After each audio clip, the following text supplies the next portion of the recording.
Okay, good afternoon, yogis. Let us start class 6 with our 3 prostrations. Again, giving thanks for the teachings, offering your body, speech, and mind.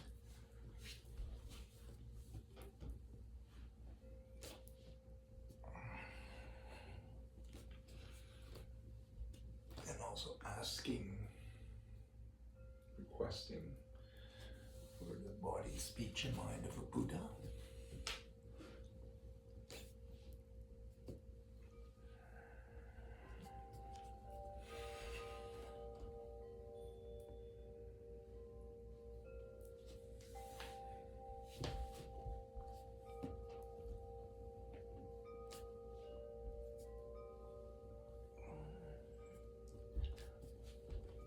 Okay, and then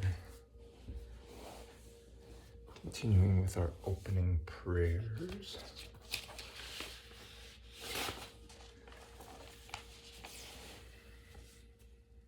So let's do this in Tibetan.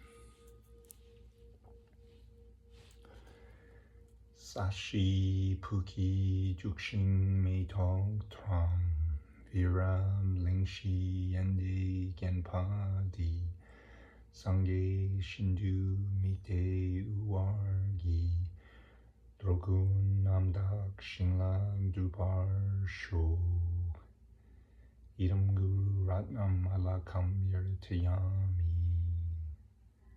And then taking refuge.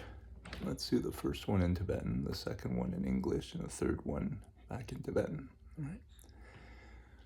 So, Sangye Chudang Soki Choknam La Jiangshu Pardu Dakni Kapsu Chi Dakni Jinyin Gipe Sunam Ki Drola Panchir Sangye Drupar Shok. I take refuge in the Buddha, Dharma, and Sangha until I reach enlightenment. By the power of the goodness that I do in giving and the rest, may I reach enlightenment for the sake of every living being. Sangye Chudang Soki Choknam La Jiangshu Pardu Dakni Kapsu Chi Dakni Jinyin Gipe Sunam Ki Drola Panchir Sangye Drupar Shok.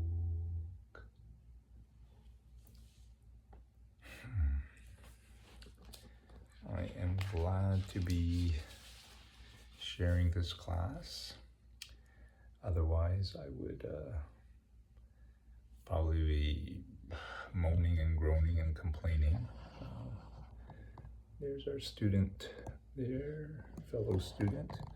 So feel free to lie down and relax like her. But yeah, sheesh, talk about how karma changes.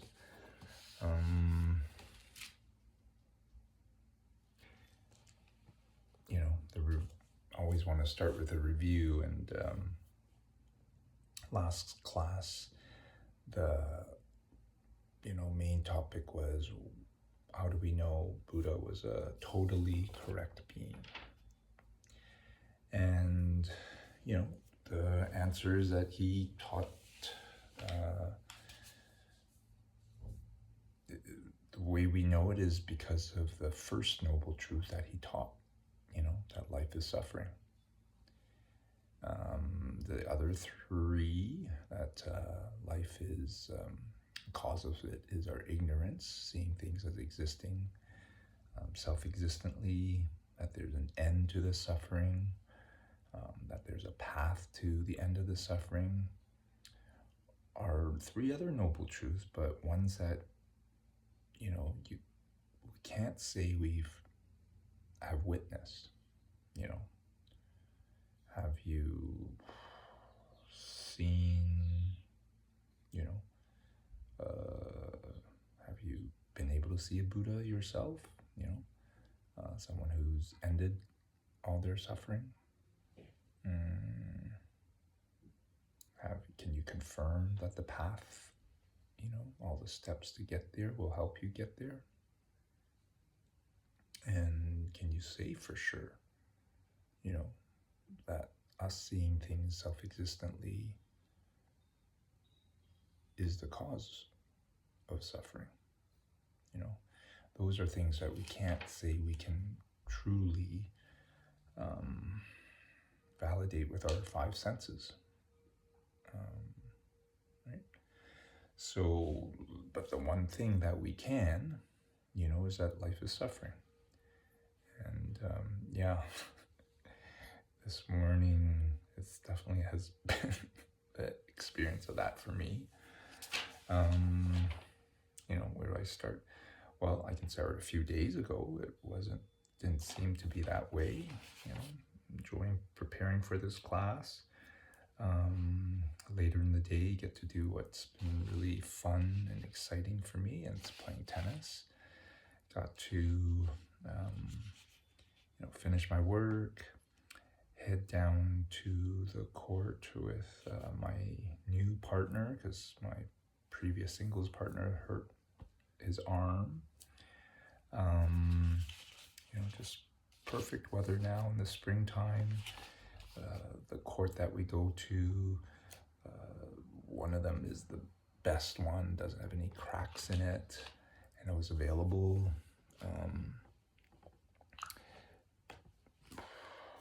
Weather, as I said, is just nice. It's warm, sunny, not too hot. And this partner I now have met, he's kind of, I would say, similar to me. He's doesn't just play, he's wanting to improve himself and learn. And so we've been recording some of our sessions, talking about, videos or books we've read, and just looking forward to the sessions with him. Unfortunately, this Wednesday, he had said in midday or early morning, he had pulled his back and he might not be able to play. And I told him, not to worry. Just, it's early in the season. Don't rest if you need to. But he really likes to play. And so he kind of said, I'm just going to do it gingerly today and stop at any time. And so when I went there and started hitting with him, I was kind of mentally prepared that we might stop after 5 minutes, 2 minutes, 10 minutes, just every ball I hit to him, I kind of had this, this could be the last one. I check in with him, how's your back doing? And he's like, yeah, it's fine, I'm not going to serve, and I'll keep an eye on it. And so, I was just really appreciating being every ball to hit, often you take it for granted, you just hit back and forth for an hour, and but there it was like eating the last bit of dessert. You really enjoy it because that's it. So I had that in mind, and then I was trying to work on something new about my serve, and he didn't mind, just receiving the serve, not serving himself, because he wanted to practice returning a serve, which he's not really good at. And so there I was trying a new toss, throwing it in front of me, and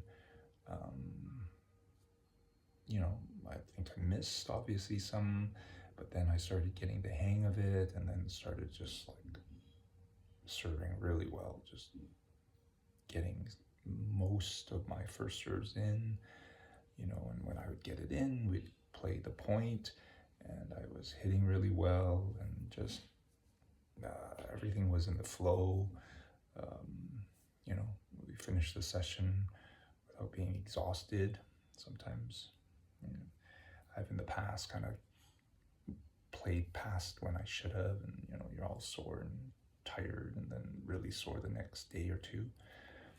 We finished, and so I was really looking forward to Friday, yesterday, where I was gonna go to the Queen Elizabeth Tennis Club. I've also joined, and there's a whole bunch of different people I know most of them from last year. I haven't really gone much, so this was going to be just my second time.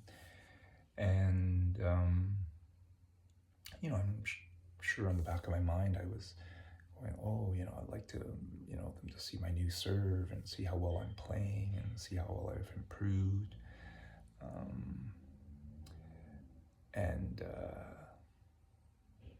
It was at the end of a full day retreat. My teacher had a full meditation retreat that day, and so I'll share a little bit about what he talked about, but the theme was loving kindness.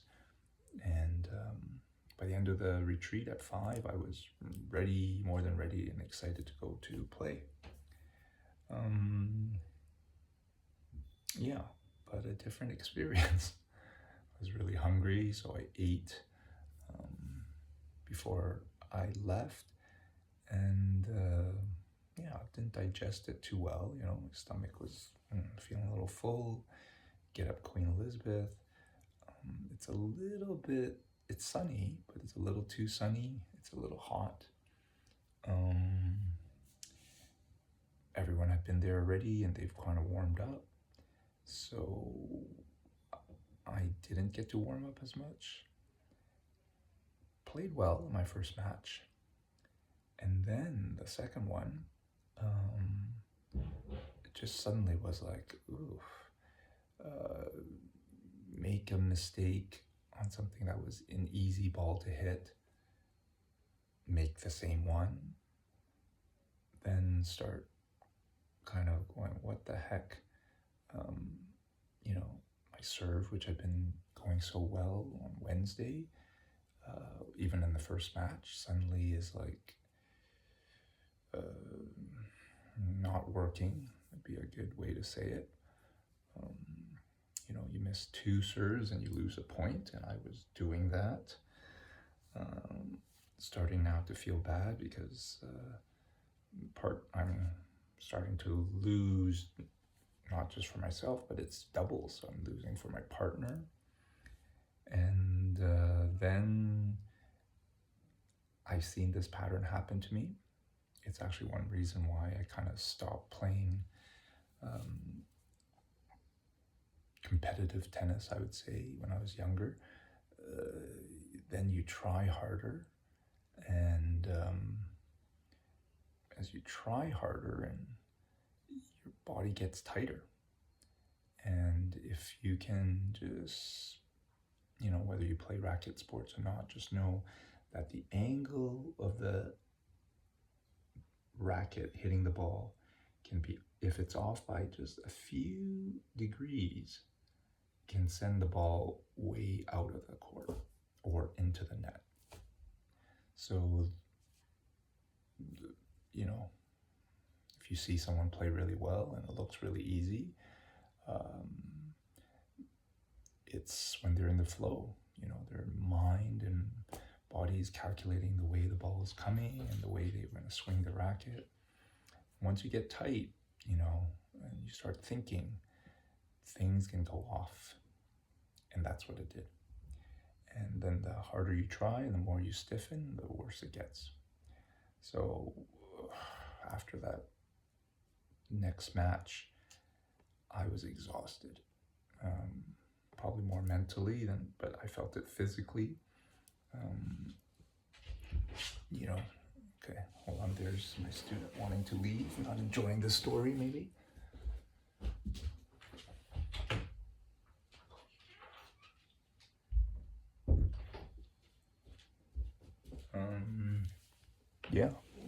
And so a whole different experience. What seemed like paradise on Wednesday seemed kind of like hell at the end of the session, just feeling almost like I shouldn't have played on the advanced match, which we choose. We choose either beginners, intermediate, or advanced. And and then this morning, as I'm kind of preparing for this, there's part of this class which hopefully will seem very clear to you, but for some reason just required me to go over quite a few times, more than, let's say, to any other class.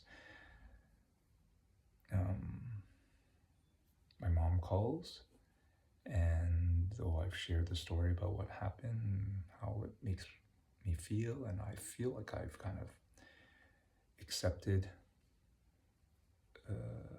my mom's response and kind of moved on, suddenly there's that feeling inside of like, oh, I don't want to talk to my mom,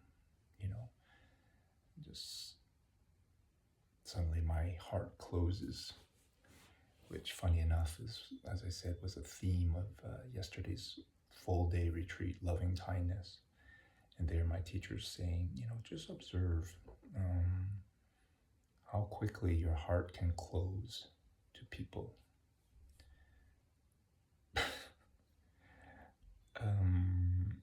Yeah, and when I thought of that, when I first heard it, I was like, is it really true? And then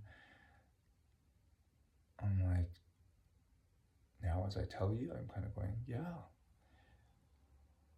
There, my mom called, who hasn't called for a long time. Suddenly, I can feel it, My tenant leaves some garbage outside her place and doesn't seem like she's in any rush to get rid of it. And that's where I park my bike. So I see it. And though I was like wide open when I met her, single mom, I can feel it, and just before this class, talking about what to make for dinner, our new homestay, and my wife wants to make something, and I'm like, well, we have some food already that we should be finishing off. And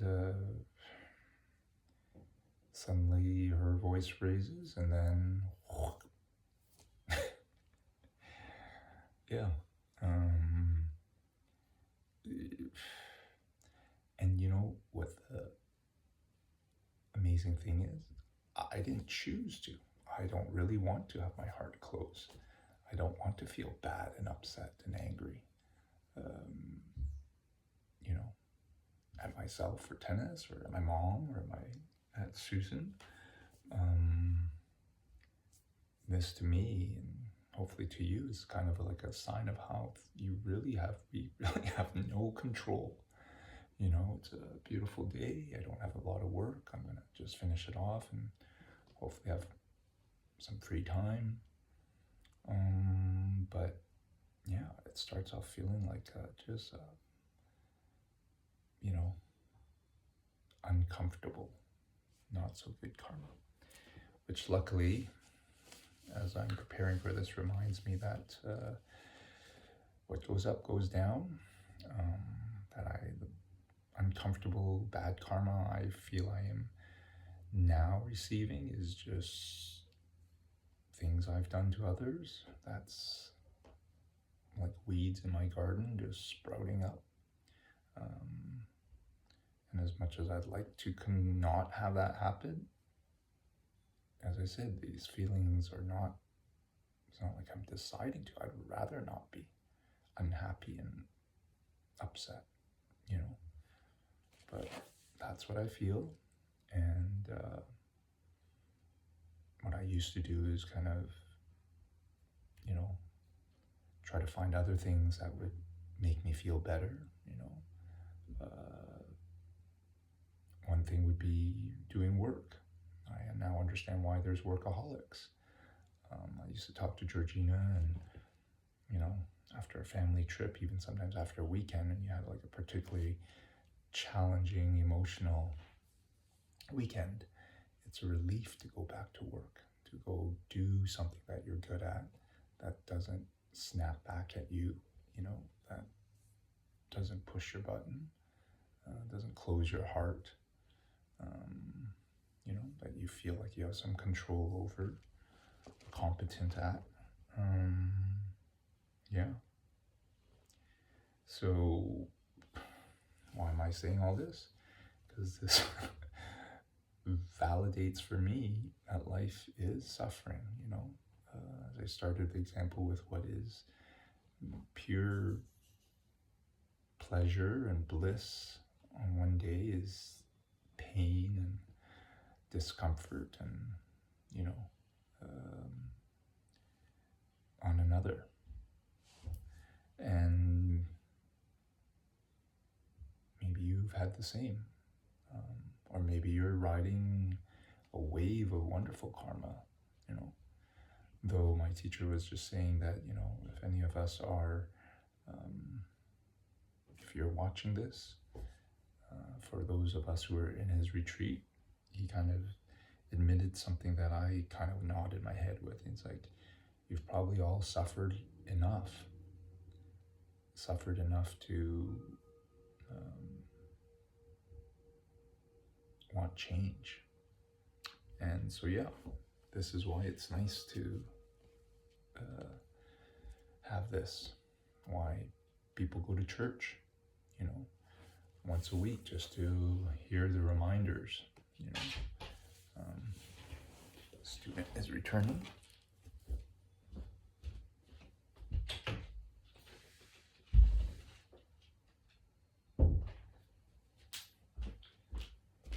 So I hope these teachings offer that for you too. A little acknowledgement of your suffering, because even if you're not,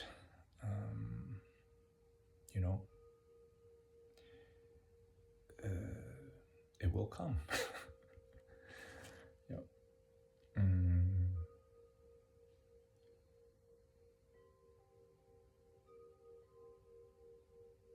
Yeah. How quickly karma can change. That's kind of what I wrote. So another part of last week's class was, why is a belief in God a block to being enlightened? Why is a belief in a God, an all-powerful God, a block to being enlightened? Think of it this way. Yuki, I'm not going to keep opening the door. Just wait. If you believed there is someone all-powerful, controlling things, there's some Christians who their explanation of suffering in our life is, by God's grace. God has a big plan for us, and then what we are suffering is part of the plan. That if you hear this, maybe you might even agree or believe in it a bit, you may then feel there's nothing you can do. You just have to endure. Which, in a Buddhist way, is kind of true. When we are suffering, and the best way to let it go is actually to feel it. So there I was before this class, kind of just breathing, going, okay, just feel it. Don't try to go get something sweet to,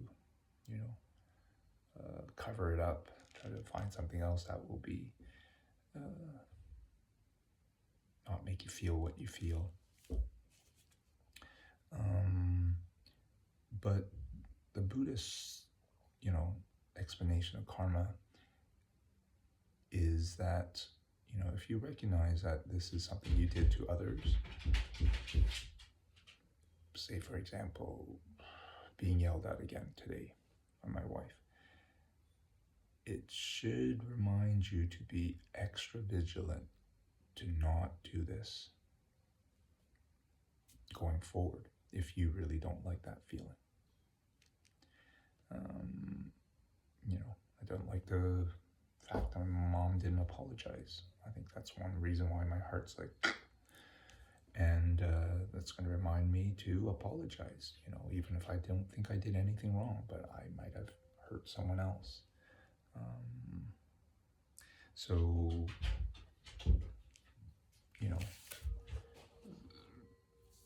belief in karma means that you have an ability to change your future and not, well, someone else who's going to control your future, right? So,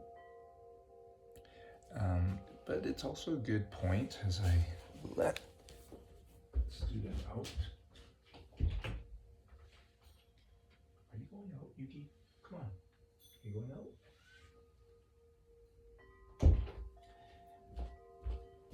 That as I read on the first day, Buddhism isn't really a religion, as though most people believe.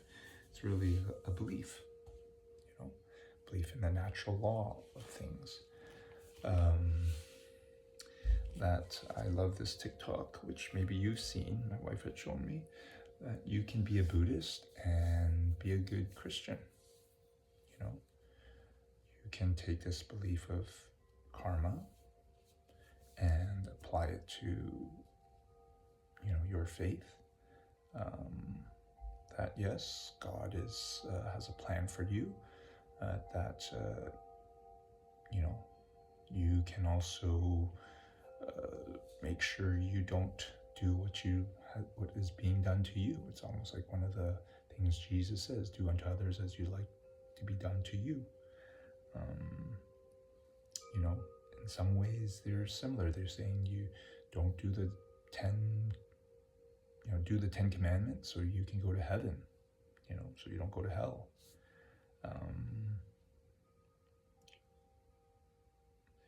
That they say you can be a good Buddhist and be an atheist. Yeah, you don't need to believe in a God. Be a good Muslim, So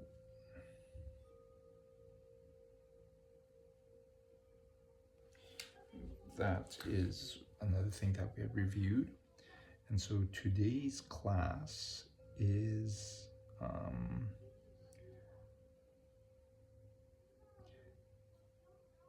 explaining, it's almost another way of explaining why Buddha is unerring. It's kind of going into that in more detail. And so the way they did it, they said there's kind of two ways to explain things. One is the forward order of things, like A leads to B, leads to C, leads to D. The classic example that they say is 12 dependent links in the cycle of life, like why are we reborn? And it says it starts with ignorance, that it's this ignorance that we believe things outside of us. Tennis, my mom, my wife is causing us to feel what I feel. Leads to us having karma, which is any movement of the mind. So just my thoughts has created karma about that. It leads to, being reborn.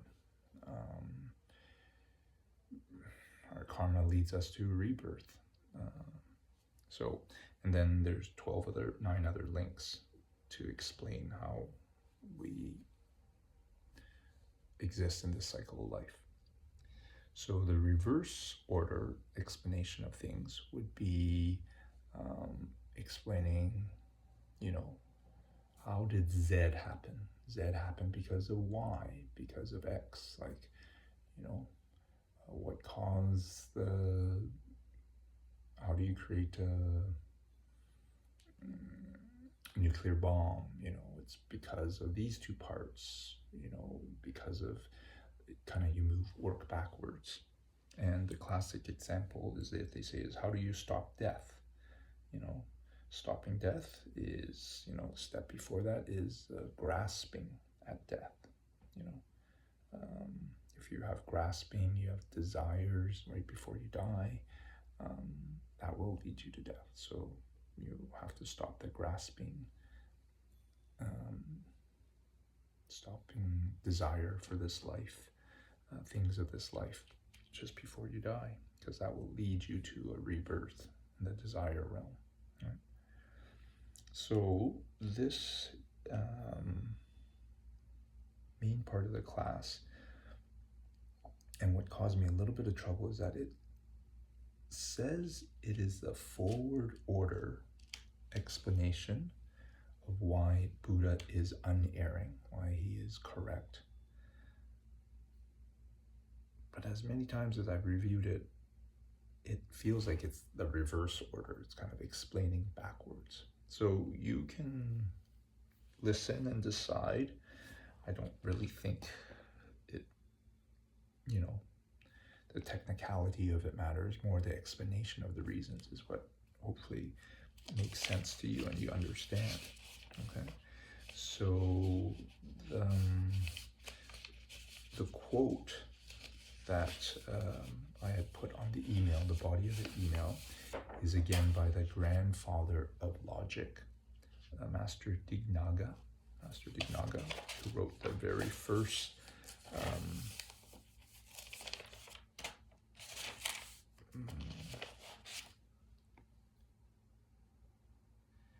that he wrote these 2 lines. I bow down to the person who has these 5 qualities of a Buddha. The protector. Second one, those gone to bliss. Third, the teacher. Fourth, those who wish to benefit sentient beings.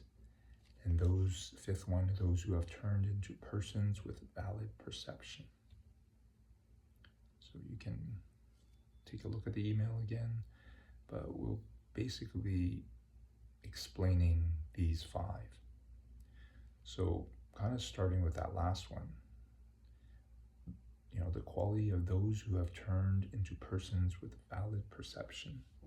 That refers to the Buddha. And again, remember the key point is that it's turned into a person with valid perception. That he wasn't like, supposedly like a god, that he always had this valid perception,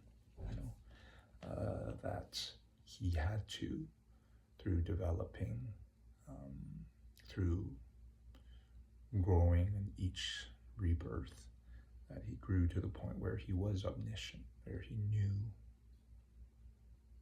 everything, or more importantly, that's what's to give up or what to take up to be an enlightened being.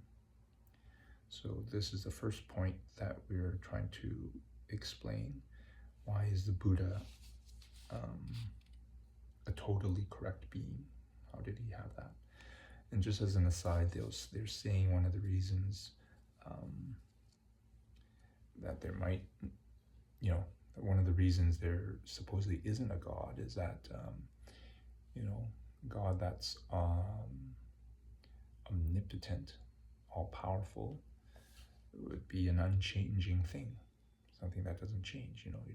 Suddenly he loses his power, but that an unchanging thing can never create a changing thing. Something that, like us, that is changing.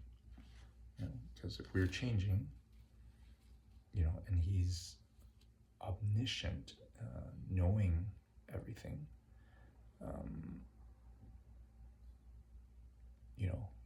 that would affect his omniscience. It'd be changing him.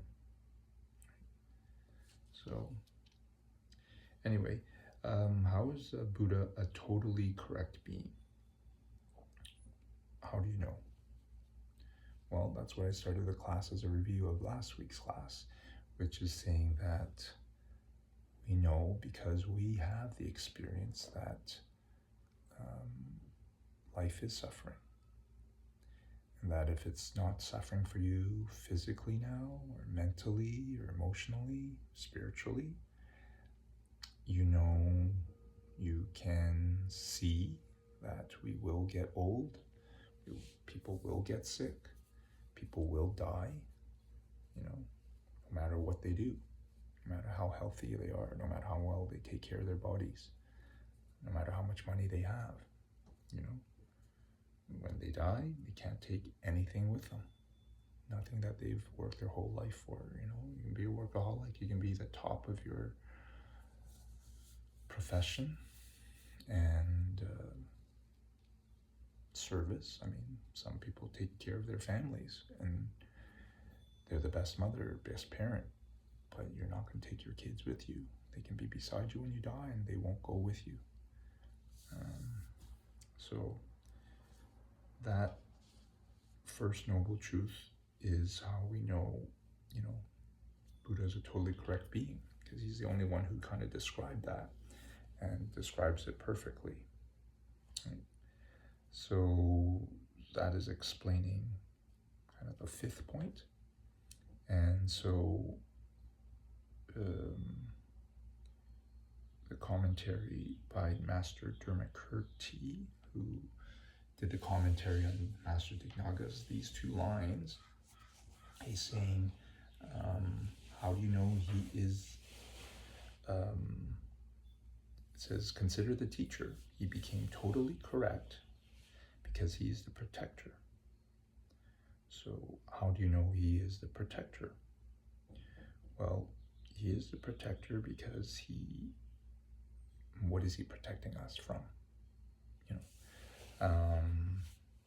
Well, he's protecting us from being reborn in this life, being reborn over and over. He is telling us, cause of our being reborn is our ignorance. If we can get rid of this ignorance, we'll be off this whole cycle. Teacher had a really good example yesterday. He said, the life we live is like one of those choose your adventure books. Hopefully you've read one of those when you're young. You read part of this page, and then it says if you make a choice,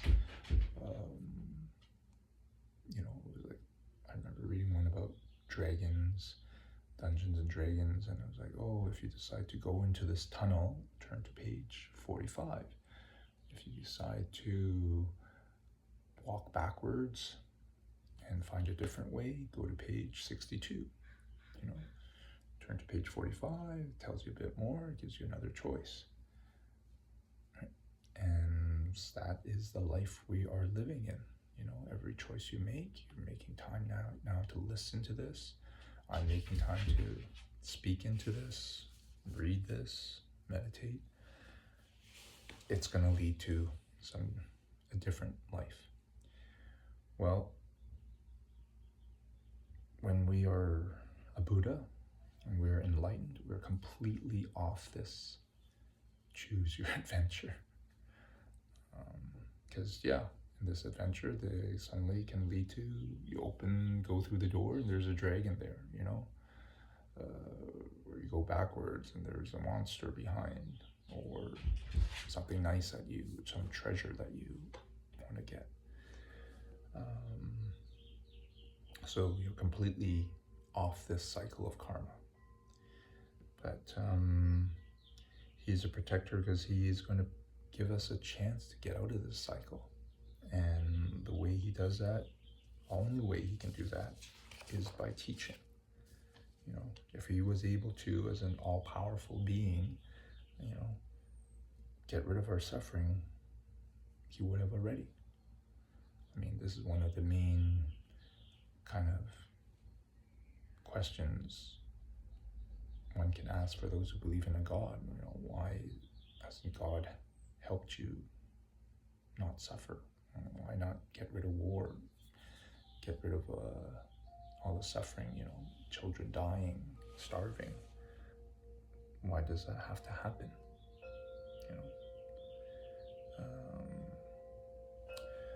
So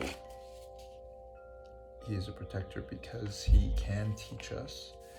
And this is where they say the Buddhist speech is the highest form of activity, more than his mind or his body, because that is how he can help us.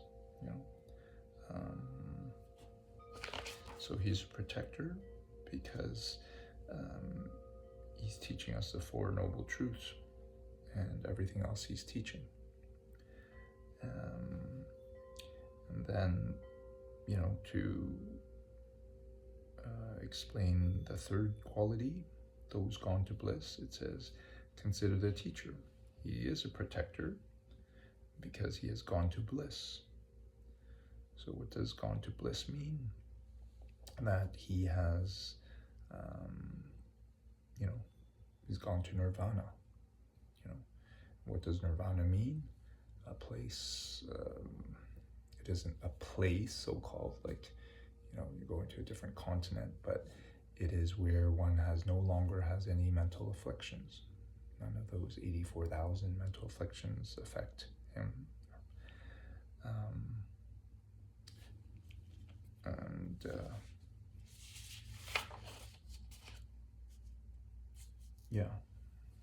Having done so allows him to protect us. As a protector has to be able to realize everything about the being he's protecting. So now, continuing, how did he, gone to bliss? Get rid of all his mental afflictions. So it says, take the teacher. He has gone to bliss because he teaches emptiness, which he has confirmed with his own perception. So the implication is that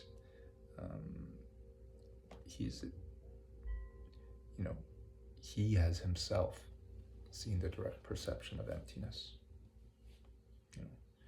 And this is why, definitely in yesterday's full day retreat, one of my teacher's kind of messages to some of the new students there was, meditate daily, because life is suffering, and if there's anything that can stop, you from getting old, the cycle of rebirth, it will be working on your mind. And so he gave this wonderful, easy way to keep this daily practice. He said, starts with 10 minutes a day. Don't do, like, on Saturday 20 minutes, Tuesday 20 minutes, but start with 5-10 minutes a day. And then each week just add 1 minute. It's not a lot more, but you can see in a year, 50 weeks, you get up to an hour. And like any habit, you get used to that. It doesn't seem so bad. It doesn't seem so difficult, right? Yet this other good saying, he says, just imagine yourself a year from now as being someone who's meditating regularly. Or you can imagine yourself as someone a year from now who isn't meditating. Either way, a year has passed. So, how is Buddha has gone to bliss, gotten rid of all his mental afflictions, because he teaches emptiness. So he's teaching emptiness because he has gone and had the direct perception of how things exist, that things are coming from our own mind, from our karma, projections, from what we've done in the past. And the step to, you can get to nirvana without seeing emptiness, but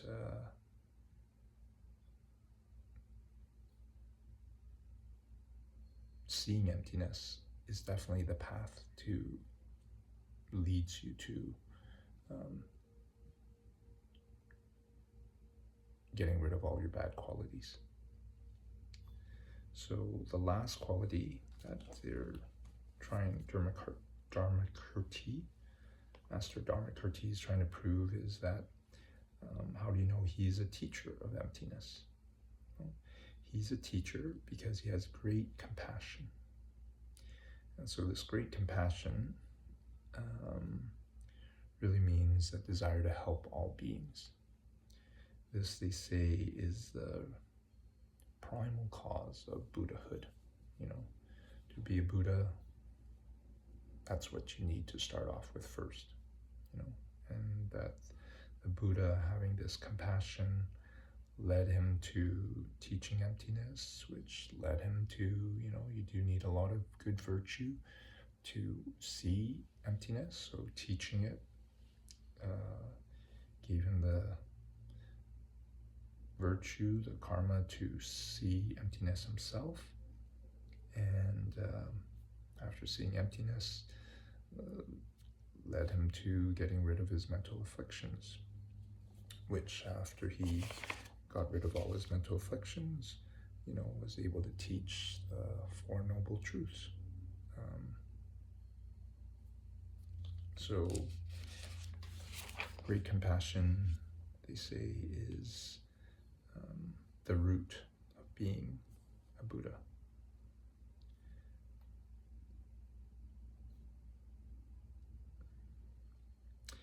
And I think we can relate to that. You know, it might seem like, ooh, we might not have that desire to help all beings.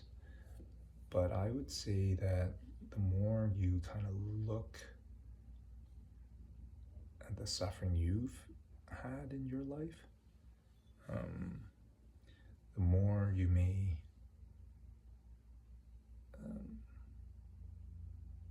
have compassion and that desire to help all others. Because I definitely feel that more, you know. That's when you see others, you know, obviously those who are physically suffering more than you, you see them mentally or emotionally suffering more than you, spiritually, it's easy to understand that. But even those who may, you know, who seem to be physically, mentally, emotionally doing better than you, you know, do know they're suffering. And, you know, the past few years I've started reading more biographies. I've read ones of people I admired when I was young. Arnold Schwarzenegger was a big action hero when I was young. Andre Agassi, you know, tennis player I really admired. Demi Moore, an actress I really enjoyed watching movies with. Just listened to one, Matthew McConaughey. And, you know, it's famous people with, you know, a lot of fame, a lot of money. And then you hear the suffering that they have. And sometimes, I would say oftentimes, it makes you kind of go, whoa. I'm not sure whether I would want, you know, it's made me kind of go, I'm not sure I would want to have had the life they had, because there are highs that we may all know about. I was thinking recently of Tiger Woods, you know, someone else. Is also meant that they've had the lowest of lows, you know. Are you going out?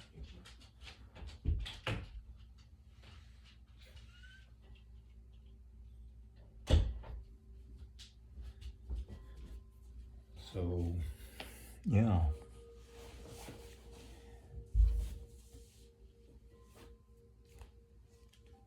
Great compassion for all beings. It's one thing in my meditation that I am supposed to reflect on.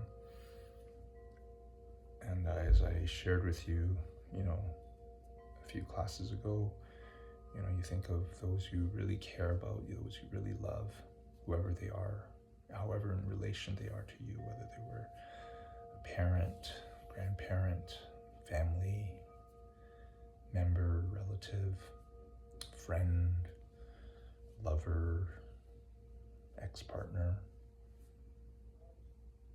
If you believe in past lives, which we are getting to, giving the proof of, I think it's in the next two classes. If you believe in that, you believe you've been reborn, everyone has been that connection to you, and you've been that to them. So that, and knowing that every person is suffering, even if they're not suffering right now, that they will be, definitely gives me that desire to help all. And one thing that was talked about in the retreat yesterday is, the teacher was saying, oh, the joy he finally had. Remember really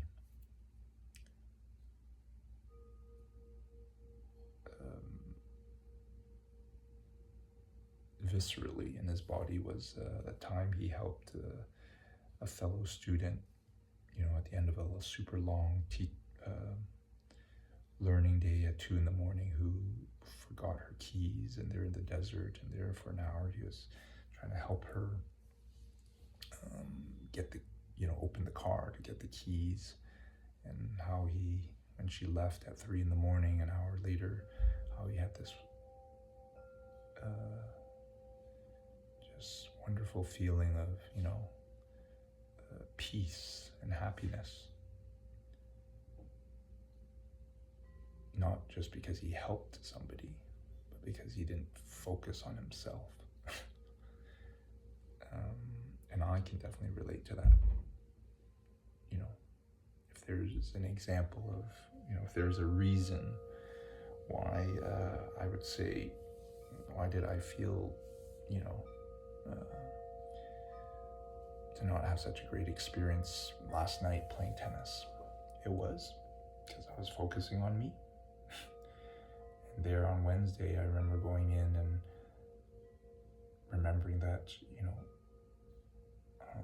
I'm here to enjoy the fun of hitting a ball and of having all my focus on it, but that I'm also helping my partner play. And I can see yesterday there was more of me wanting, as you heard me say, show the other people how well I've improved, and how my serve was. It wasn't, as I read somewhere else, like, imagine if you were playing with Buddhas. How would you play? How would you think? And when I've done that and felt I was playing not for me, showing me off, but to be there to help others enjoy themselves, it was enjoyable for me. And I can definitely attest to that, having that experience of being a parent, worked a lot longer, a lot harder than I have been the last few years, and yet it was joyful and, one of the best parts of my life so far, because like my teacher said, the focus was off of me.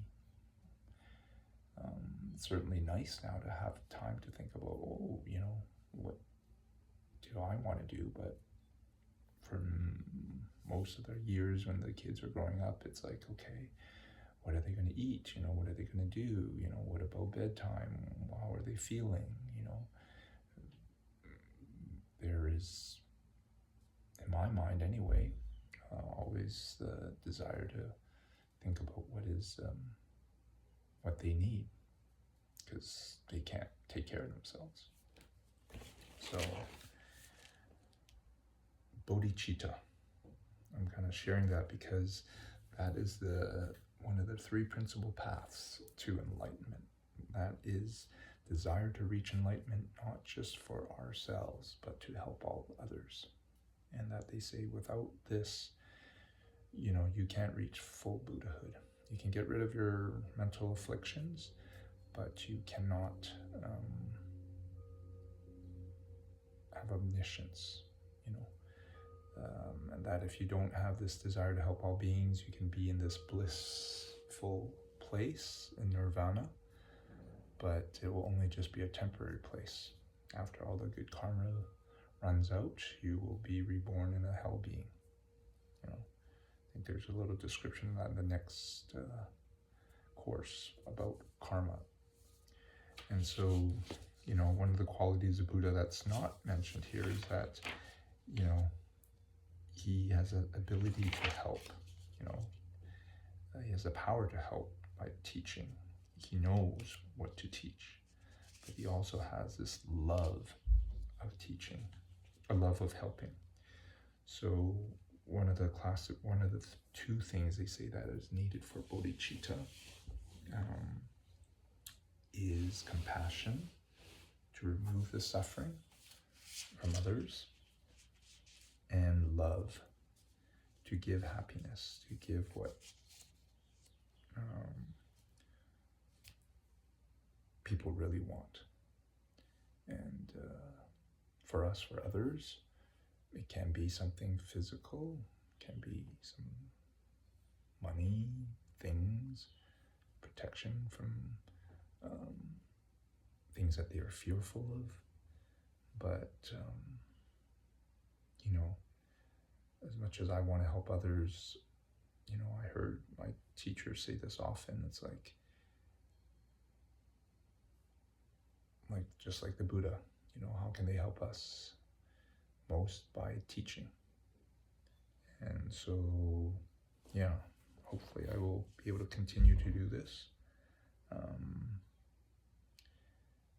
That they say there is compassion of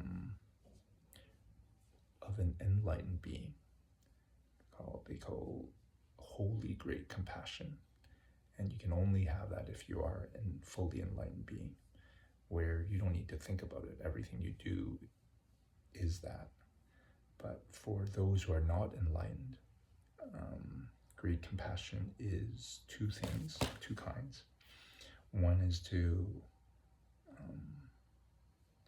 want to other people to be separated from their suffering, to not have their suffering. And the second one is you are wanting to help them even if no one helps you. And even if, you know, and I like this one because, you know, I feel it is true. You know, if no one helps you, you're willing to do it yourself.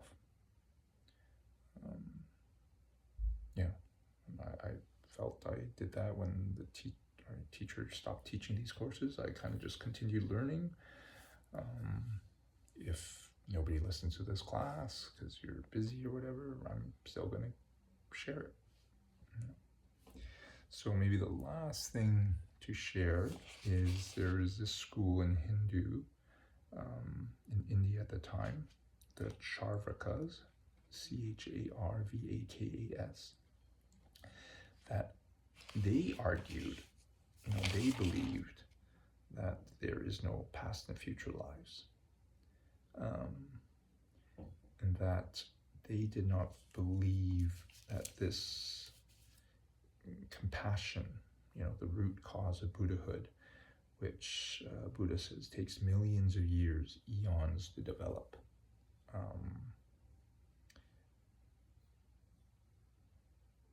That compassion isn't developed because there is only one life we live.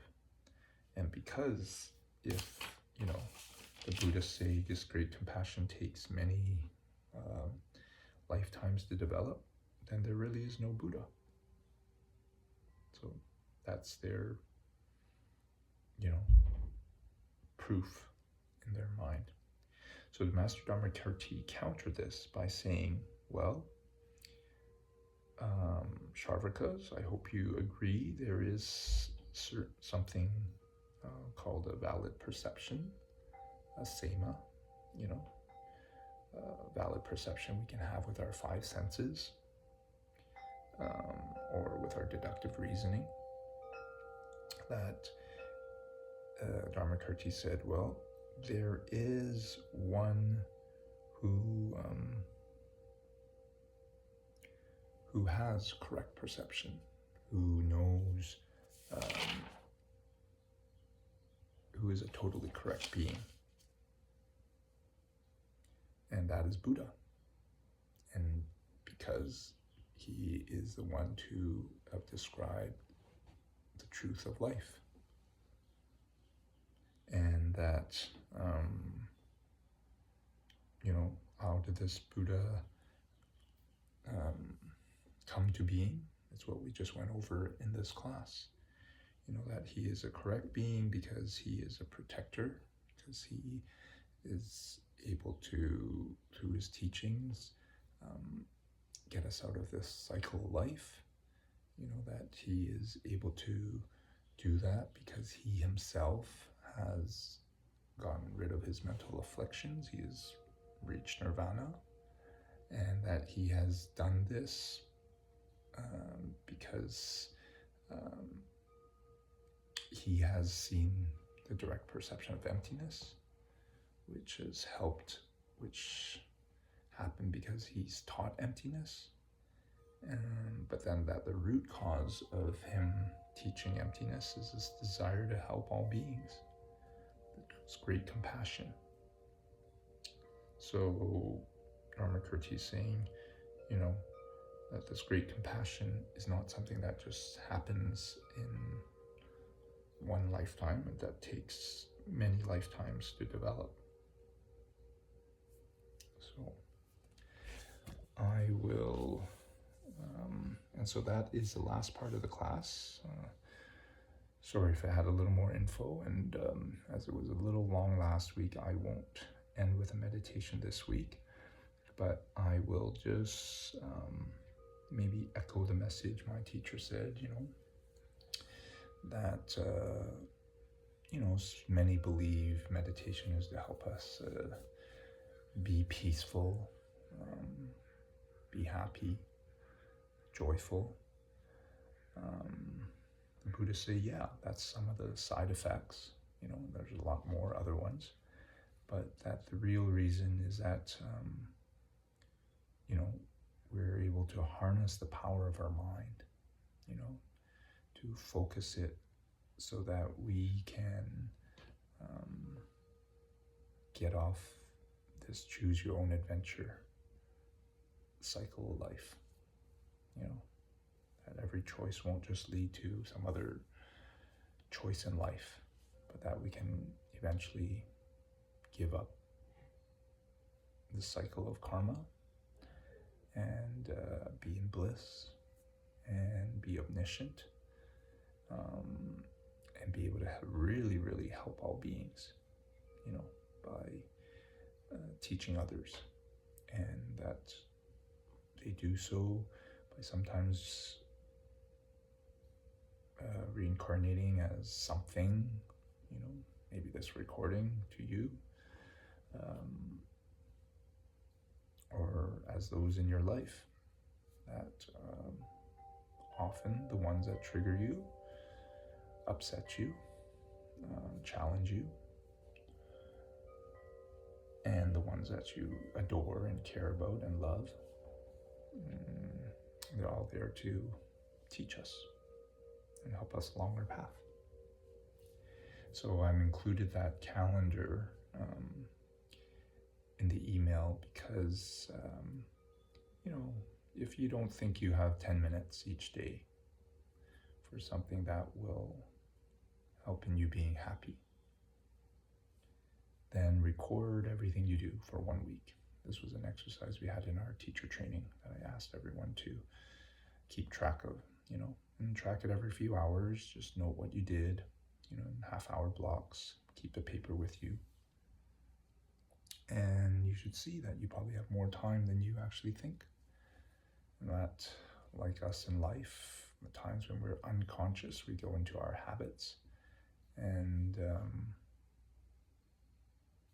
meditating hopefully will keep you conscious throughout the day and let you choose what you really want to do and not just what you're used to doing. So again, make time for what's important. And we will close class with a closing prayers. And we'll do that in Tibetan.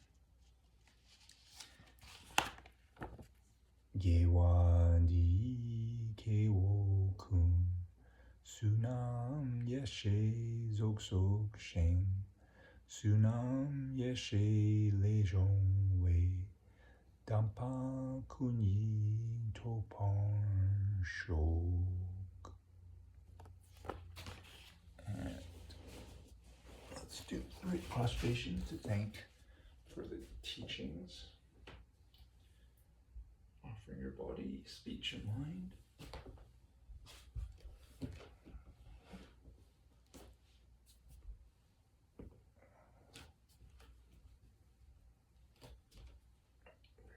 Body, speech, and mind.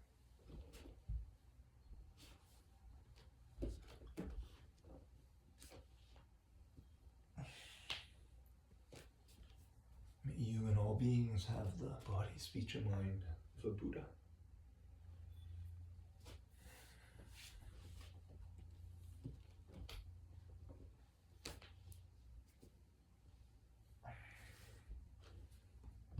See you next class for class number 7.